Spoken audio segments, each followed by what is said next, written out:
زندگی میں کبھی بھی کسی شخص کے ساتھ بھی تعلق لالچ کا نہ بنائیں، ورنہ آپ ٹوٹ کے بکھر جائیں گے۔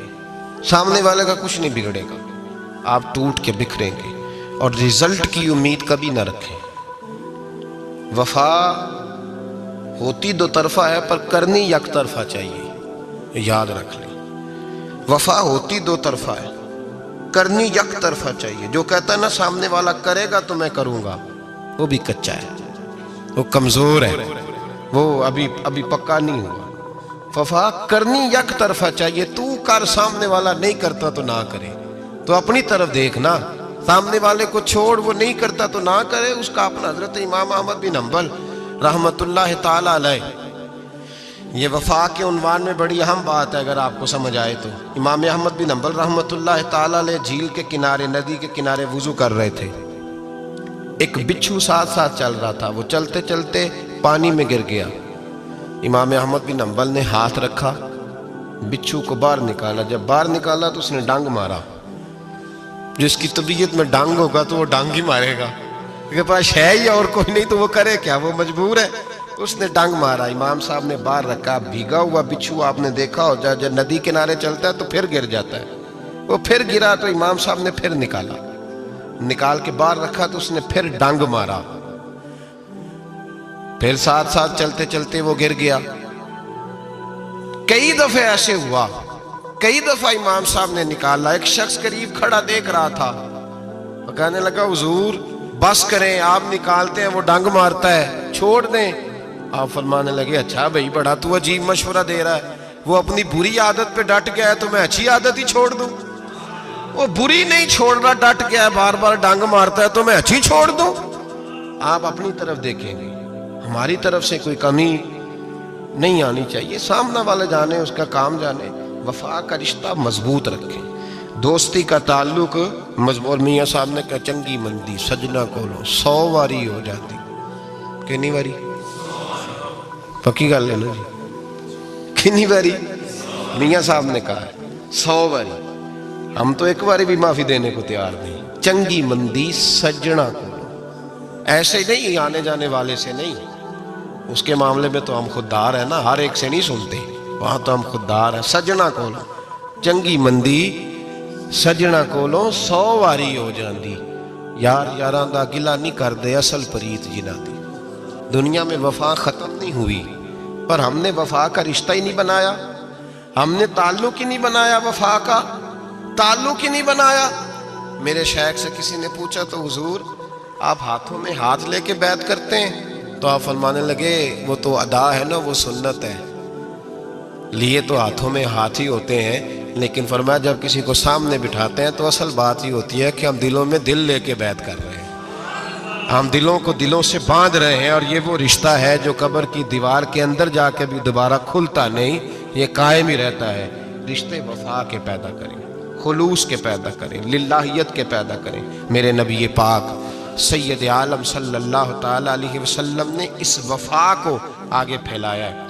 نبی پاک سید عالم صلی اللہ تعالی علیہ وسلم نے رشتوں کی مضبوطی کا حکم دیا ہے۔ عرض کی یا رسول اللہ صلی اللہ علیہ وسلم، صحابی نے پوچھا حضور مجھے سب سے زیادہ کس صدقے کا ثواب ملے گا؟ ترغیب و ترہیب میں حدیث موجود ہے، حضور کس صدقے کا ثواب سب سے زیادہ ہے؟ تو اللہ کے رسول نے فرمایا تیرا رشتہ دار ہو تجھ سے ناراض ہو اور ضرورت مند ہو، تجھ سے ناراض ہو ضرورت مند ہو، تیرا اپنا، اس کو تو اگر صدقہ دے گا تو اللہ تجھے سب سے زیادہ اجر عطا فرمائے گا۔ رشتوں کو نبھانے کے لیے جن ضرورتوں کی ضرورت ہوتی ہے، جن حاجتوں کی، ہم جو رشتے بناتے ہیں نا، ہمارے رشتے ہیں ضرورت کے، لالچ کے۔ جب تک لالچ پورا ہوتا ہے رشتہ ہوتا ہے، حالانکہ رشتے ضرورت کے نہیں ہونے چاہیے، رشتے عقیدت کے ہونے چاہیے، رشتے محبت کے ہونے چاہیے۔ اور روحانی زندگی میں اگر کوئی رشتہ لالچ کا ہو تو وہ تو 2 قدم نہیں چلتا، ٹوٹ جاتا ہے۔ عقیدت اور محبت اور احترام کا جو رشتہ ہوتا ہے وہ مضبوط ہوتا ہے، وہ ہمیشہ چلتا ہے، اس کے اندر پختگی ہوتی ہے۔ وفا اس رشتے کے اندر آتی ہے جس رشتے کے اندر کوئی لالچ۔ ہمارے زمانے کے اندر یہ شور ہو گیا ہے کہ کام پیارا ہے چم نہیں پیارا، اس شور نے رشتوں میں کمزوری ڈال دیا، دراڑیں پیدا کر دی۔ ہم لوگوں کو پیار ہو گیا ہے سامنے والا کتنا، اور جب تک ہمارے کام کا کوئی شخص رہتا ہے تب تک ہمارا تعلق بھی رہتا ہے، اور جب وہ ہمارے کام کا نہیں ہوتا تب تک ہمارا اس کے ساتھ تعلق ٹوٹ جاتا ہے۔ یاد رکھیے میرے بھائی، جب رشتے کی یہ بنیاد ہو نا، پھر اس میں وفا نہیں ہوتی، پھر اس میں وفا، آپ کہتے ہیں سامنے والا وفا نہیں کر رہا، تو بھائی وفا کی بنیاد ہی نہیں تھی یہ رشتہ، یہ بنیاد نہیں تھا وفا کی، وفا کی بنیاد نہیں۔ اللہ تبارک و تعالیٰ نے قرآن مجید میں صحابہ کی 2 قسمیں بیان کی اور فرمایا دونوں کے ساتھ میرا وعدہ ہے کہ میں دونوں کے ساتھ اچھا سلوک کروں گا۔ یہ سارے ستارے ہیں پر قسمیں 2 ہیں، قسمیں 2، قبل الفتح اور بعد الفتح۔ ایک قسم وہ ہے جو فتح مکہ سے پہلے کلمہ پڑھ کے مسلمان ہوئی، ان لوگوں کی درجہ اللہ کی بارگاہ میں زیادہ ہے جو فتح مکہ کے بعد مسلمان ہوئے، اگرچہ وعدہ ان کے ساتھ بھی رب کریم کا ہے، سارے ستارے ہیں، سارے عظمت والے، لیکن چونکہ فتح کے بعد آئے تو ان کا وہ والا درجہ، ان کا درجہ زیادہ ہے جنہوں نے اسلام کی غربتوں سے پیار کیا، جنہوں نے بھوک سے پیار کیا، جنہوں نے بدر کی تنہائیوں سے پیار کیا، جنہوں نے احد کے پتھروں سے پیار کیا، ان کا درجہ شریعت میں زیادہ ہے۔ اگر آپ تعلق رکھتے ہیں نا، یاد رکھیں اتنی دیر کے جتنی دیر کام چلتا ہے، جتنی دیر ہمارا کسی دوست کے ساتھ تعلق ہے، تو یہ رشتہ کمزور ہے، اس میں وفا نہیں ہوگی اور کسی نہ کسی جگہ پہ ٹوٹ جائے گا، کسی نہ کسی جگہ پہ آ کے ختم ہو جائے گا۔ صوفیاء یہ کہتے ہیں کہ اولاد کے ساتھ بھی اس تمنا کا رشتہ نہ رکھو کہ وہ میری وفادار ہوگی اور میری وہ کل کو خدمت کرے گی۔ کمیٹی نہ ڈالو کہ یہ بچے ہیں تو بڑے ہوں گے تو میں آرام سے بیٹھوں گا تو میری پینشن لگ جائے گی، یہ روٹی کما کے لائیں گے، یہ تو کمیٹی ہے، اولاد تو نہ ہوئی، کمیٹی نہ ڈالو، چھوڑو اس چکر کو۔ اولاد فرما بردار اگر ہوگی تو اپنے فائدے کے لیے ہوگی۔ ہم نے اس سے یہ لالچ بھی، حضرت عبداللہ بن مبارک رحمۃ اللہ تعالیٰ علیہ فرماتے ہیں لالچ کے رشتے ہیں دنیا کے، لالچ کے۔ آپ کے انتقال کا وقت آیا تو اماں بڑا رو رہی تھی، عبداللہ بن مبارک رحمۃ اللہ علیہ اپنی اماں سے کہنے لگے اماں تو کیوں روتی ہے، تیرے تو اور بھی بیٹے ہیں، تو کو میرے بعد لوارث تو نہیں ہو جائے گی، آخری وقت ہے، نزع کا عالم، اماں تو کیوں روتی ہے، اور بھی بیٹے ہیں؟ تو اماں کہنے لگی بیٹا اور بھی بیٹے ہیں پر جس طرح کا دھیان تو رکھتا تھا وہ نہیں رکھتے، جس طرح وقت پہ دوائی تو لا کے دیتا تھا وہ نہیں لا کے دیتے، جس طرح تو میرے کھانے پینے کا خیال رکھتا تھا وہ۔ کہنے لگے اچھا اماں اس کا مطلب ہے تو مجھے نہیں رو رہی، تو اپنی ضرورتوں کو رو رہی ہے کہ روٹی کون دے گا، کھانا کون لائے گا، دوائی، میں سمجھا تھا شاید مجھے رو رہی ہے۔ بیوی سے پوچھا تو کیوں رو رہی ہے، تو کہنے لگی تیری وجہ سے میری بادشاہی تھی، تو موجود ہے تو خاندان میں، معاشرے میں میرا ایک وقار ہے، تیرے بعد تو بیوہ کی زندگی ہوگی۔ آپ فرمانے لگے اوہو میں سمجھا تھا شاید مجھے رو رہی ہے، تو اپنے وقار کو رو رہی ہے۔ بیٹوں اور بیٹیوں سے پوچھا تمہاری آنکھوں میں کیوں آنسو چھلکتے ہیں؟ کہنے لگے ابا جس پیار سے باپ شادی کرتا ہے دوسرا کوئی نہیں کر سکتا، اور جس محبت سے باپ لا کے کما کے دیتا ہے دوسرا کوئی نہیں دے سکتا۔ فرمانے لگے اوہو میں سمجھا تھا مجھے رو رہے ہو، تم تو شادیوں کو رو رہے ہو، میرے ساتھ تو تعلق ہی نہیں۔ پھر عبداللہ بن مبارک رونے لگے اور پھوٹ کے روئے۔ کسی نے کہا آپ کیوں روتے ہیں؟ فرمایا آج سمجھ آئی ہے، میرے ساتھ اگر بے لوث رشتہ ہے تو یا خدا کا ہے یا محمد مصطفیٰ کا ہے صلی اللہ علیہ وسلم، آج سمجھ آئی ہے۔ وہ میں نے جن کے ساتھ تعلق مضبوط کیا ہی نہیں، کبھی فجر چھوڑی، کبھی زور چھوڑی، کبھی یہ رہ گیا، کبھی وہ رہ گیا، کبھی داڑھی کا پروگرام بنا، کبھی رہ گیا، جن کے ساتھ میں کمزور تھا وہ میرے ساتھ مضبوط تھے، اور جن کے ساتھ میں مضبوط تھا ان کا میرے ساتھ کیا حال تھا۔ یہ کمزوری ہے رشتوں میں، وفا نہیں۔ ہمیں تو بھائی کام پیارا ہے، چم نہیں، بالکل۔ بچے شکایت کرتے ہیں، کہتے ہیں ابا کماؤ پتر سے پیار کرنے لگا ہے، بچے شکوہ کرتے ہیں، کہتے ہیں جو آدمی جیب میں زیادہ پیسے ڈالتا ہے ابا جی کا پیارا ہے۔ باپ شکوہ کرنے لگے ہیں، کہتے ہیں میں مالدار ہوتا تو میرے بچے بھی فرما بردار ہوتے۔ رشتوں کو روح کا رشتہ بنائیں، وفا کا رشتہ بنائیں، وفا کا۔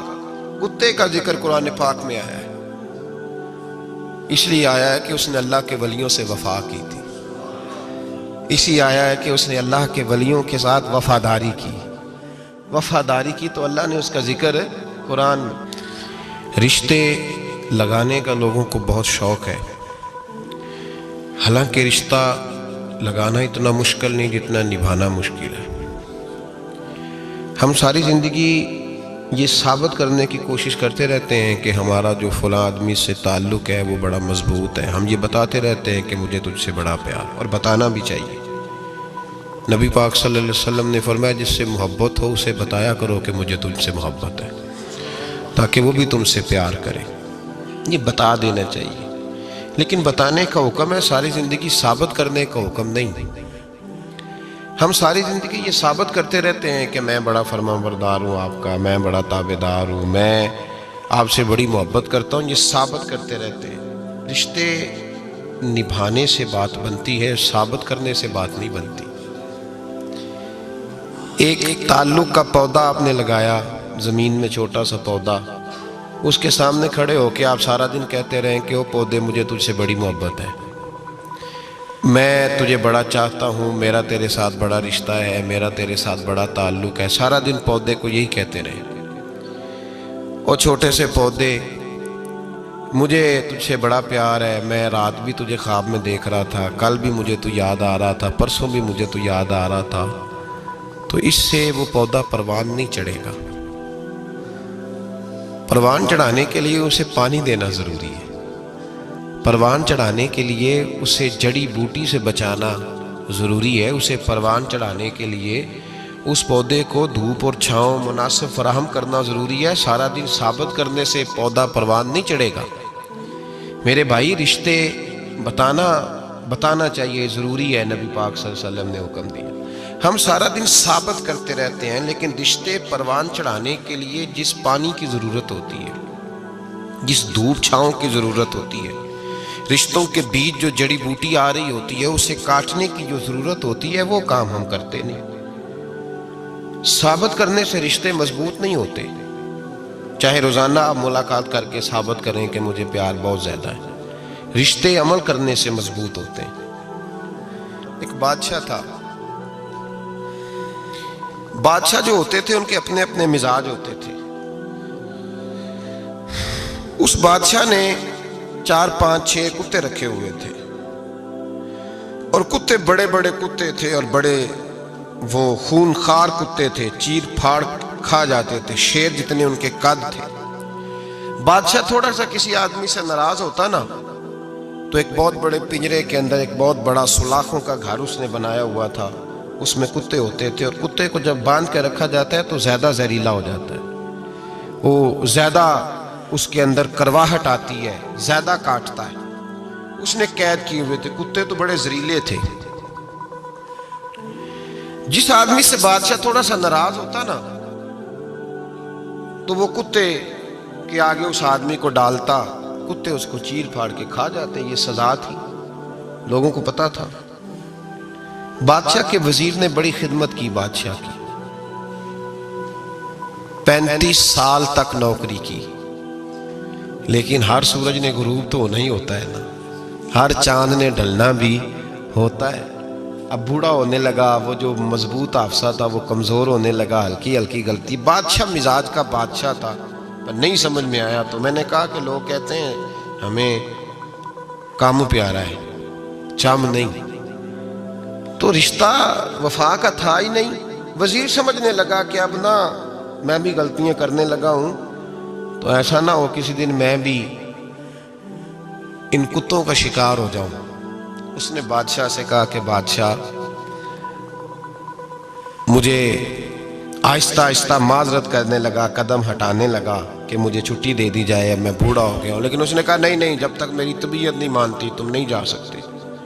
مطلق العنان لوگ تھے، وزیر خاموش ہو گیا، پریشان رہنے لگا، غلطی ہو گئی ہے تو پھینک دے گا۔ ایک تجویز اس کے ذہن میں آئی، وہ جو کتوں کے پنجرے پر محافظ بیٹھا تھا نا، جو ان کو کھانا ڈالتا تھا، روٹی ڈالتا تھا، گوشت دیتا تھا، اس کو ایک دن کہنے لگا، یار تیری ڈیوٹی ہے سارا دن کتوں کو کھانا دینے کی، گوشت دینے کی، تو 2 4 دن ڈیوٹی مجھے نہیں دیتا؟ تو لے لے، میں تو پہلے پریشان ہوں، سارا دن ان کی دیکھ بھال کرتا ہوں۔ اس نے کچھ تھوڑا سا گوشت لیا، پنجرے کے باہر کھڑے ہو کے کتوں کو ڈالا۔ اگلے دن تھوڑی روٹیاں لے آیا، کتوں کو ڈالی۔ 2-4 دن، ہفتہ، مہینہ، سال بھر، جتنا اس کو موقع ملا وہ دن بھر خدمت کرتا۔ بس وقت ایک دن آ گیا، بادشاہ کو کوئی بات اچھی نہ لگی۔ اس نے کہا اس بڈھے کو اٹھاؤ اور ڈالو کتوں کے پنجرے میں۔ ساری زندگی یہاں رہا، اسے ابھی تک نہیں پتا چلا میرے مزاج کا۔ جب اٹھا کے پنجرے میں ڈالا نا، تو بجائے اس کے کہ کتے اسے کاٹ کھاتے، وہ اس کے پیر چومنے لگے۔ وہ پیر چومنے لگے، ہاتھ چومنے لگے، چاٹنے لگے۔ تو بادشاہ اب سامنے کھڑا تھا نظارہ دیکھنے کو کہ چیر پھاڑ کرتے ہیں تو خوش ہوا کرتا تھا، خونخوار درندے جیسی اس کی طبیعت ہو گئی۔ جب دیکھا وہ پیار کر رہے ہیں تو بادشاہ وزیر سے کہنے لگا یہ کیا ہے؟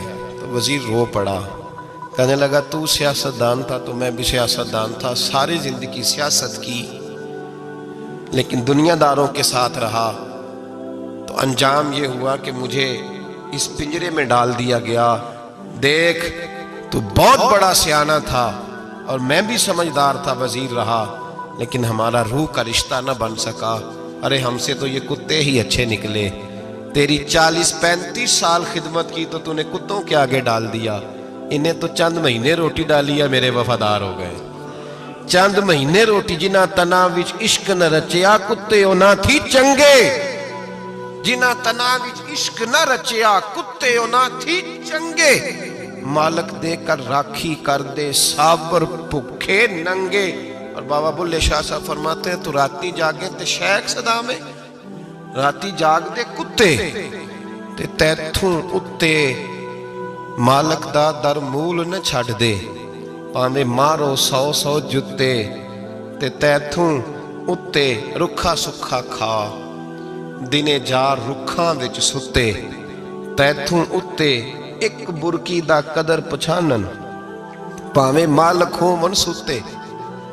ایک برکی دا اوپر کھڑے ہو کے کام نہیں کرانا پڑتا کہ میں کھڑا رہوں گا تو کام صحیح ہوگا، جاؤں گا تو نہ۔ ایک برکی دا قدر پچھانن، پاویں مالک ہو من ستے۔ پھر اپنے آپ کو مخاطب کیا، کہنے لگے اٹھ بلیا، چل یار منا لے نہیں تے بازی لے گئے نہیں کتے۔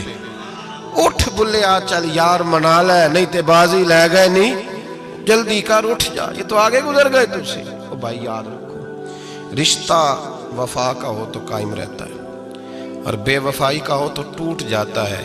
مدینے کے محبوب سید عالم صلی اللہ علیہ وسلم نے مکہ فتح کیا، شور ہو گیا، اذا جاء نصر اللہ والفتح، فتح ہو گئی، انا فتحنا لک فتحا مبینا کے جلوے نظر آنے لگے۔ آج عرب کا نقشہ بدل گیا، حالات تبدیل ہو گئے، دنیا بدل گئی۔ محبوب پاک سید عالم صلی اللہ علیہ وسلم اس شان سے مکے میں داخل ہوئے کہ ہر کونے سے نبی پاک کے نام کے نعرے بلند ہونے لگے۔ ابھی 10 سال پہلے نبی پاک روتے ہوئے مکے سے نکلے تھے، 10 سال قبل روتے ہوئے گئے تھے اور 2 غلام حضور کے ساتھ تھے۔ آج اسی مکے میں حضور آئے ہیں تو لگتا ہے پہاڑ اور پتھر بھی میرے رسول کے نعرے لگا رہے ہیں۔ تو ایک عروج ہو گیا، حالات ایک نیا رخ اختیار کر گئے، اور مکہ مکرمہ کے اندر اللہ تبارک اب تو احاطہ بڑا ہو گیا ہے، مطاف بہت بڑا ہو گیا ہے، حرم شریف کی مسجد کو وسعت دے دی گئی ہے، لاکھوں لوگ آ سکتے۔ اس وقت جب 10,000 لوگ آئے نا تو سیرت نگار کہتے ہیں یوں لگا جیسے درختوں پہ بھی لوگ چڑھے ہوئے، پہاڑوں پہ بھی لوگ ہیں، اتنا مجمع تھا۔ کہاں 2-3 لوگ اور کہاں ہزاروں کا اجتماع۔ میرے نبی پاک صلی اللہ علیہ وسلم نے طواف کیا اونٹنی پہ بیٹھ کے کعبے کا، پھر میرے محبوب تشریف لائے اور حضور نے خانہ کعبہ کا دروازہ کھولا، پھر میرے نبی پاک نے بت توڑے، پھر میرے محبوب نے خانہ کعبہ کے دروازے میں کھڑے ہو کے خطبہ ارشاد فرمایا، پھر میرے رسول پاک صلی اللہ علیہ وسلم کے جلوے زمانے نے دیکھے۔ ان سارے حالات میں دنیا نے ایک وفا کا عجیب منظر دیکھا کہ اس موسم بہار میں نہ تو آواز حضرت ابو بکر کے نام کی بلند ہوئی، نہ عمر فاروق اور نہ مولا علی کے نام کی بلند ہوئی۔ اس مجمع عام میں محبوب پاک کی آواز گونجی تو رب کریم کے حبیب نے فرمایا این بلال، میرا بلال کہاں ہے، میرا بلال کہاں ہے، اس کو بلاؤ نا، کدھر ہے بلال؟ عجیب رنگ وفا دیکھا نا لوگوں نے، یہ وفا فرمایا بلال کدھر ہے؟ حضرت بلال ہاتھ باندھے سب سے پیچھے، وہ شہرت سے بچنے والا پیچھے پیچھے رہتا ہے، جی چاہتا ہے ساری غزلیں اس ظالم کے نام کروں۔ پیچھے تھے حضرت بلال رضی اللہ تعالیٰ عنہ، دوڑے حضور میں حاضر ہوں، فرمایا ادھر آ یار، کعبے کی چھت پہ تو چڑھ ذرا، آذان تو سنا۔ ایک صحابی حضور کے کان میں بولے، اور یہ بھی حکمت الہی تھی کہ وہ بولے، حضرت بلال کی شان ظاہر ہونی تھی، کان میں کہا یا رسول اللہ کافر پہلے ہی مر گئے، پہلے ہی کوئی حال نہیں ان کا، آج تو بالکل ہی ختم ہو گئے حضور، آج آپ کا سکہ چل گیا ہے، بلال کے بڑے دشمن ہیں، بلال کو رہنے دیں، کوئی اور نہ آج اذان دے دے۔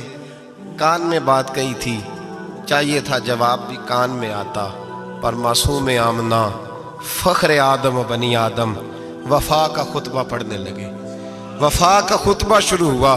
میرے حبیب علیہ السلام نے فرمایا، کان میں بات کی تھی حضور کان میں جواب دیتے، لیکن حضور نے فرمایا چپ کر یار، تو نے عجیب بات چھیڑ دی ہے، جب مکے میں پتھر کھانے ہوں تو بلال، اور جب بدر میں تلواریں چمکے تو بلال، احد میں پتھر برسے تو بلال، اور گلے میں کس کے رسی باندھ کے سے مکے کی گلیوں میں گھسیٹا جائے تو بلال محمد محمد کہے، اور آج اللہ عزتیں دے تو کسی اور کو چڑھاؤں، فرمایا چپ کر کے سارے نیچے کھڑے رہو، آج کعبے کی چھت پہ بلال کھڑا ہوگا تو میں دنیا کو بتاؤں گا وفا کس چیز کا نام ہوا کرتا، بلال ہی چڑھے گا کعبے کی چھت پہ۔ کس نے ذروں کو اٹھایا اور صحرا کر دیا، یہ کس نے قطروں کو ملایا اور دریا کر دیا، اور کس کی حکمت نے یتیموں کو کیا در یتیم، اور غلاموں کو دنیا بھر کا مولا کر دیا۔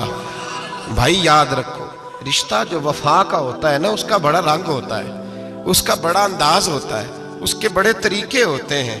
اگر حضرت حلیمہ غربتوں کے عالم میں میرے مصطفیٰ کو لے کے گئی تھی نا، تو معصوم آمنہ نے بھی تو سبق بڑا نرالا دیا نا امت کو۔ حضرت حلیمہ جب لے کے گئی تھی تو تب تو 3 لوگ تھے نا، کوئی دیکھنے والا نہیں تھا، 3-4 لوگوں میں لے کے گئی تھی۔ حلیمہ کہتی ہے جب میں نے رنگ دیکھا تو میں نے نرالا دیکھا ہے، مسجد بھری ہوئی تھی غلاموں سے، اور کریم رسول منبر پہ بیٹھے تھے، سادی سی بی بی جس کے لیے کبھی کوئی اٹھ کے کھڑا نہیں ہوا تھا، کوئی بھی، لباس بھی پرانا اور میلا تھا، کہتی ہیں جب میں نے مسجد میں قدم رکھا تو وہ والے نعرے لگے جو فرشتوں نے بھی دروازے کھول کھول کے دیکھے کہ کسی کے نعرے لگ رہے ہیں، اور جناب حلیمہ کہتی ہیں کسی نے ایسا کبھی استقبال نہ دیکھا ہوگا، حضور اٹھے گویا اللہ کی ساری رحمتیں اٹھ کے کھڑی ہو گئیں، اور پھر مصطفیٰ کریم نے بچھائی جب چادر، اور حضرت حلیمہ سعدیہ رضی اللہ تعالیٰ عنہ بیٹھی، اور حضور اتحیات کی حالت میں سامنے بیٹھو تو لوگوں کو پتہ چلا جو وفا کا رشتہ ہوتا ہے اس کا رنگ ذرا نرالا ہوا کرتا ہے، اس کا انداز ذرا انوکھا ہوا کرتا ہے۔ بھائی رشتہ وفا کا، رشتہ خلوص کا، لالچ کا رشتہ، اگر آپ نے کمپنی والے کی اس لیے دعوت کی ہے نا کہ وہ آپ کو مال صحیح دے گا، تو بھائی وہ بھی اس لیے آیا ہے کہ آپ اس کا مال زیادہ بیچیں گے۔ اگر آپ کسی رشتہ دار کے ساتھ اس لیے تعلق رکھتے ہیں نا کہ اس کے پاس پیسے زیادہ ہیں، تو وہ بھی اس لیے آپ کے ساتھ تعلق زیادہ رکھے گا کہ کبھی کبھی چلو گاڑی چلا لے گا، کبھی کبھی میرے کسی کام آ جائے گا۔ یہاں خلوص دیکھو، یہاں اگر آپ کے ہاں خلوص ہے تو پھر سامنے بھی آپ کو بڑا خلوص ملے گا، یاد رکھ لیں۔ پریا استا جانیے جس دا مزہ تب بھی ہے کہ حضرت ابوبکر صدیق کا جنازہ روضہ رسول پہ رکھا جائے تو مصطفیٰ کریم کا دروازہ خود بخود کھول جائے، اور حضور فرمائے لاؤ دوست کو دوست کے ساتھ ملا دو، پانی پر نہ سہیلیاں تے رنگا رنگ کڑے، پریا اس دا جانیے جس دا توڑ۔ رشتوں کو ثابت نہ کریں، رشتوں سے وفا کریں، ثابت نہ کریں میرا بڑا رشتہ ہے، آپ پتہ چلنا چاہیے کتنا رشتہ ہے۔ باپ کا بیٹے سے رشتہ ہوتا ہے تو سارا دن ماتھا چومے پیار کرے، اسے دکھ سکھ کا پتہ ہی نہ ہو، تو یہ کیسا رشتہ ہو؟ رشتے ثابت نہ کریں، رشتے مضبوط کریں، مضبوطی والی ڈیوٹی سر انجام دیں۔ اللہ اپنے ساتھ، اپنے محبوب کے ساتھ، اپنے نیک بندوں کے ساتھ ہمارے رشتوں کو مضبوط فرمائے، آمین۔ آخر دعوانا